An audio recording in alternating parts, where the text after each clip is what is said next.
শিৱসাগৰৰ এগৰাকী বিশিষ্ট নাগৰিক, এগৰাকী ধৰ্মপ্ৰাণ ব্যক্তি আৰু তথা উজনি অসম মুছলিম কল্যাণ পৰিষদৰ শিৱসাগৰ নগৰ সমিতিৰ প্ৰাক্তন উপসভাপতি তথা অসম জমিয়তৰ উপসভাপতি দায়িত্বত আছিল আমানুদ্দিন আহমেদ ওৰফে কামৰান।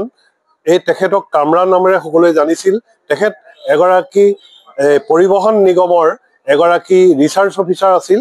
তেখেতে ৭৭ বছৰ বয়সত তেখেতে আজি ইহলীলা সম্বৰণ কৰিলে আৰু তেখেতৰ মৃত্যুত আমি উজনি অসম মুছলিম কল্যাণ পৰিষদৰ তৰফৰ পৰা গভীৰ শোক প্ৰকাশ কৰিছোঁ আৰু শোক সন্তপ্ত পৰিয়ালবৰ্গলৈ সমবেদনা জ্ঞাপন কৰিছোঁ।